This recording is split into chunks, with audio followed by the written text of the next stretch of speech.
अरे तो बोला पगलू बोली कौन छो बुढ़ावा ले तू का बतियावत रहलू। और बुढ़ावा ले हां तो के नहीं के पता फुसला फुसला कुछ घास गड़वात रही ना अपने ऊपर मदद करवाई ना हो कि हमार घास गड़वा दो जल्दी जल्दी ताकि हमरा ना गोड़े के पड़ जाए।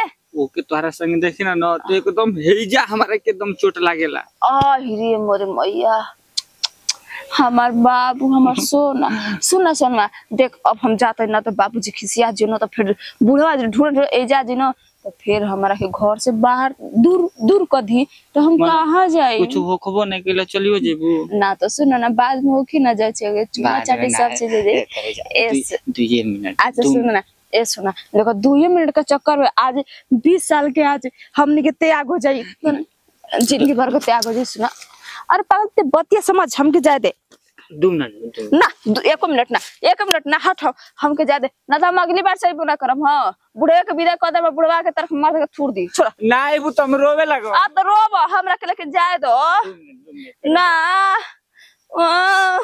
अरे बुढ़वा चिल्लाता देख चिल्ला और हमको जाए दे बाबू। अरे आओ हो जो अरे ना ये दादा तेरी बोल के लेना न देना भोर पर भाग के हमर मालो